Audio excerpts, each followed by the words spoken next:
Aujourd'hui, nous recevons deux personnes. Alors, Jean-Michel Dedhomme, donc vous êtes directeur général du groupe Vinci Énergie, et je reçois un jeune élève, Antoine Le Rochereuil, qui est effectivement élève à l'ISIALM, une très belle école en fin de compte de la Chambre de commerce. Donc, mais je vais commencer, si vous voulez bien, effectivement par votre parcours. Mon cher Jean-Michel, est-ce que vous pouvez me dire comment on arrive à être directeur général du groupe Vinci, enfin peut-être pas Vinci, l'ensemble du groupe Vinci, mais comment peut-on devenir général? Directeur général donc, de Vinci Énergie Ouest Centre. Oui. Voilà. J'ai d'abord un DUT pour démarrer, ensuite j'ai fait une formation universitaire parce que j'ai un DESS à l'IAE de Rouen.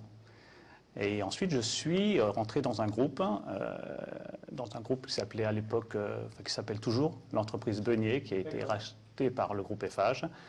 Et très rapidement, j'ai été séduit par le groupe Vinci, et donc j'ai rejoint le groupe Vinci en 1988.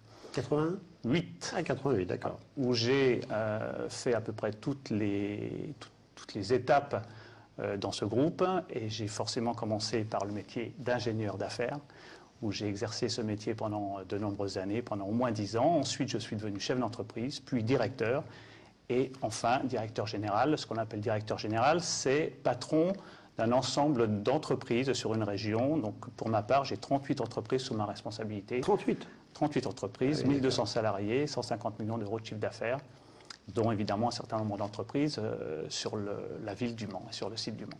Alors, parlez-moi un petit peu du groupe, parce que justement, si vous voulez, c'est tellement diversifié, Vinci Énergie. Est-ce que vous pouvez me parler un peu du groupe?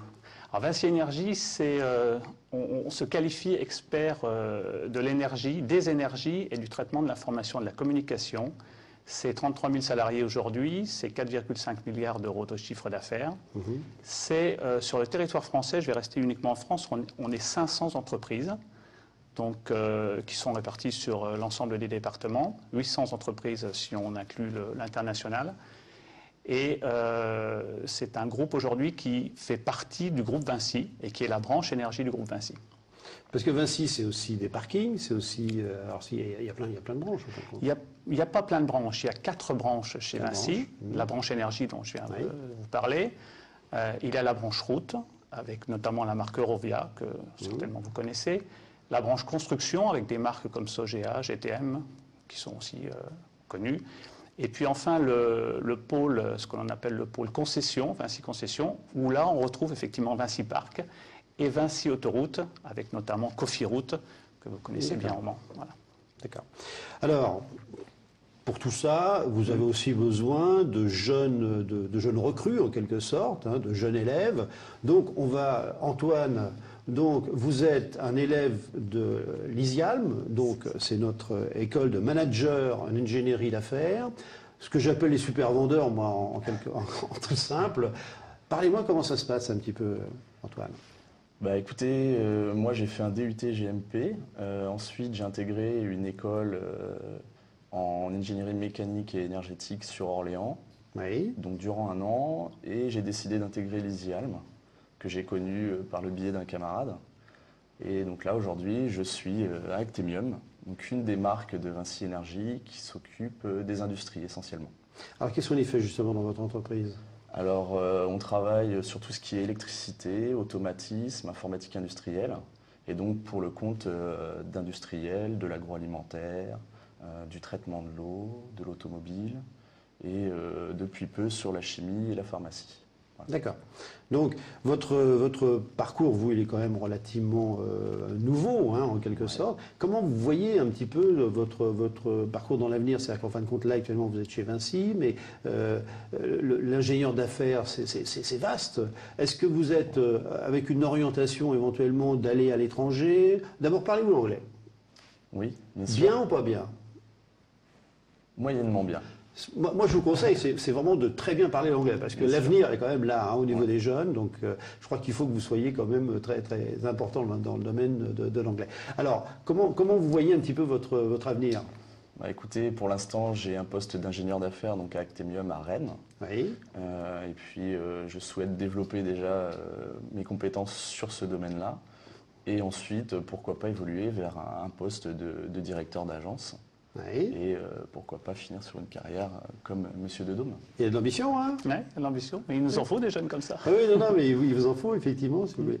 Donc, alors, Antoine, vous êtes un des élèves, en fin de compte, parce que le groupe Vinci, vous employez quand même, enfin, vous avez pas mal de jeunes chez nous, hein. Vous avez 7 élèves, quand même, que vous avez formés depuis le début de cette école, qui a maintenant sa 3e année. Donc, vous avez formé 7 élèves. Tout se passe aussi bien qu'Antoine? Comment ça se passe? Mais, comme dans toutes les écoles, en fait, il y a des très bons éléments et puis d'autres qui sont peut-être dont on n'a pas la possibilité de leur offrir en fait ce qu'ils recherchent. C'est plutôt ça.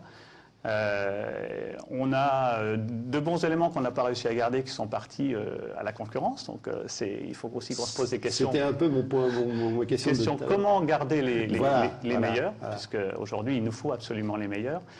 On en a notamment un très bon élément qui est parti chez Orange et qu'on n'arrive pas à rattraper, mais on va essayer de le rattraper et de le séduire. Ce sont des jeunes dont nous avons besoin. Notre organisation repose sur ce qu'on appelle chez nous responsables d'affaires. Vous les appelez effectivement ingénieurs d'affaires parce que c'est leur formation, mais nous, quand ils sont ensuite dans l'entreprise, ils sont responsables en fait d'affaires et donc on les appelle des responsables d'affaires. Et c'est une catégorie qui est très importante. En gros, dans une entreprise de 3 à 4 millions d'euros, qui a un chiffre d'affaires de 3 à 4 millions d'euros, on a à peu près 3 responsables d'affaires. On estime qu'un responsable d'affaires ou un ingénieur d'affaires doit pouvoir gérer 1 million d'euros d'activité. Donc si vous faites le compte, tout à l'heure je vous disais 500 entreprises, donc c'est minimum 1500 à 2000 personnes qui sont donc à ce poste-là dans nos entreprises. Et c'est un poste clé, c'est vraiment le maillon fort de nos entreprises, de notre organisation. Mais alors comment vous pratiquez en quelque sorte? Parce qu'au niveau de l'école, j'aimerais que vous me donniez un petit peu votre avis par rapport à cette école, justement, l'ESIAL, qui est une genèse. Alors, ce qu'on remarque, la principale caractéristique des jeunes qui sortent de cette école, c'est qu'ils ont un savoir-faire dans la démarche commerciale et la démarche marketing. Bien plus prononcé que dans les écoles dites d'ingénieurs plutôt classiques où la formation est plus technique. Et ça nous intéresse parce qu'aujourd'hui, les marchés sont de plus en plus difficiles, mais sont de plus en plus précis, de plus en plus à la fois précis, à la fois globaux, de plus en plus nationaux et internationaux. Et donc on a besoin d'avoir des jeunes qui n'ont pas peur en fait, d'aller au contact du client et qui n'ont pas peur d'aller à la recherche de marchés. On a besoin des marchés. Et pour ces jeunes ont, à mon avis, une excellente formation. Ils ont une touche supplémentaire par rapport aux jeunes des écoles d'ingénieurs. C'est qu'ils ont cette démarche ancrée chez eux, cette démarche commerciale, marketing, segmentation, et ça c'est important. Alors est-ce que vous les envoyez tout seuls ou est-ce qu'ils sont accompagnés? Parce que c'est en quelque sorte une sorte d'apprentissage, hein, quelque sorte. Vous y allez tout seul quand vous allez essayer de traiter une affaire ou démarcher? Comment ça se passe? Je dirais que ça dépend de la taille du marché. Sur une affaire, on va dire inférieure à 50 000 euros, je suis capable d'y aller tout seul pour l'instant.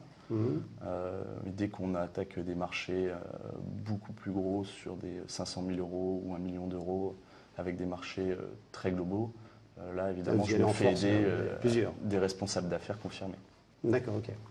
Bien, bah, écoutez, on va peut-être parler un petit peu d'avenir. Comment voyez-vous l'avenir, Jean-Michel? Moi, je le vois bien. C'est déjà une bonne chose. Oui, tout à fait. Bon, la crise, effectivement, bon, c'est un mot qu'on ose encore prononcer, mais la crise, elle a du bon dans le sens où elle nous permet de nous repositionner, de nous interroger, je dirais, nous piquer un peu, parce qu'en fait, on était quand même on était sur des très très bonnes années et on surfait un petit peu sur ces bonnes années jusqu'en 2008. Et là, aujourd'hui, eh bien, il faut qu'on se retrousse les manches. Il nous faut des jeunes, effectivement, et des jeunes commerciaux, des jeunes qui attaquent le marché, qui vont chercher des nouveaux marchés. Les entreprises d'aujourd'hui, elles ont besoin de solutions. Et elles ont besoin de nouvelles solutions. Et ces nouvelles solutions, c'est à nous de leur apporter. Parce que l'entreprise, elle est sur son process, elle a quelque chose à produire. Mais nous, on doit, techniciens et commerçants, on doit leur apporter des solutions pour produire mieux et produire moins cher et donc être plus compétitifs. Donc si on aide nos clients à être plus compétitifs, eh bien, nous, effectivement, on travaillera toujours chez ces clients-là. Et ces clients-là n'iront pas installer leur entreprise loin de chez nous. Voilà. Très bien. Écoutez, Jean-Michel, un grand merci. Antoine, merci beaucoup. D'ailleurs, de toute façon, nous allons recevoir tout de suite Véronique Zer, directrice de l'ISIAM, qui va nous parler également de cette belle école.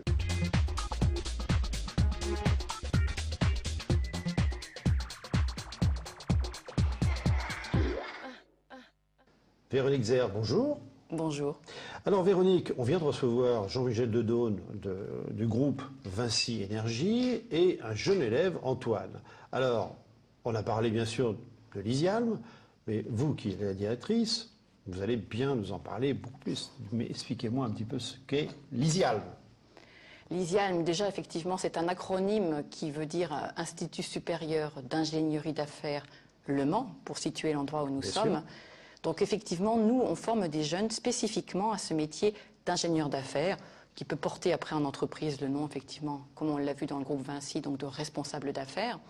Mais ces jeunes-là ont comme cœur de métier d'aller dans un environnement d'entreprises qui sont des gros porteurs, on peut appeler comme tels, chercher, être capable d'identifier des affaires, souvent dans le domaine industriel, mais ça peut être également dans le secteur des services pour certains d'entre eux. Donc d'identifier des projets que ces entreprises-là, clientes, seraient à même à développer. Ça peut être la mise en place de réseaux, ça peut être des systèmes électriques à développer dans des usines, ça peut être l'installation de systèmes de logiciels, ça peut être dans des univers extrêmement divers, où on a besoin de gens qui aient une compétence technique au départ, pour comprendre la demande du client, mais être capable d'évoluer dans ces environnements complexes, où l'interlocuteur en général n'est pas une seule personne, mais un groupe de personnes qui va être demandeur d'une solution. Donc l'ingénieur d'affaires, pour son entreprise, va détecter ses affaires, va ramener le besoin en interne du client. En équipe projet, ils vont construire la solution. L'ingénieur d'affaires va la chiffrer, va ensuite la négocier avec ce client, souvent d'une manière complexe, qui va se faire sur plusieurs mois de négociation, équipe face à équipe. Et ensuite, si l'entreprise obtient l'affaire, à ce moment-là, ce sont eux qui vont piloter le déploiement de la solution chez le client. D'accord. Il faut quel niveau? C'est le bac plus 5, je crois, qu'il faut. Alors, c'est un titre de bac plus 5, effectivement. C'est un niveau 1 donc, que l'on délivre. Et on recrute des jeunes qui ont déjà un premier profil, bac plus 2, technique ou technologique, pour l'instant. Très bien. Alors par contre, je fais un appel là. Oui. Je crois qu'en fin de compte, vous avez beaucoup de jeunes qui voudraient, en fin de compte, rentrer dans cette école, mais c'est le manque d'entreprise pratiquement qui nous manque. Mais non, c'est exactement l'inverse. C'est l'inverse. C'est tout l'inverse. Je l'ai fait exprès. Ah, c'est tout l'inverse. Alors, on est effectivement, nous, je dirais, un petit peu dans une situation qui est très satisfaisante d'un côté, mais qui ne l'est pas de l'autre, où on est très, très sollicité par les entreprises qui apprécient, comme l'a expliqué M. Dedaune, le savoir-faire de l'école. Mais on a effectivement des difficultés à faire connaître ce métier aux jeunes qui ont déjà un profil technique et qui, du coup, ne pensent pas forcément à capitaliser leur première expérience technique par une formation commerciale de ce haut niveau pour aller vers le métier d'ingénieur d'affaires. vous allez voir, Véronique, le passage sur LMTV, en fin de compte, vous allez avoir plein de candidats dès demain. Voilà, merci beaucoup, à la prochaine, au revoir.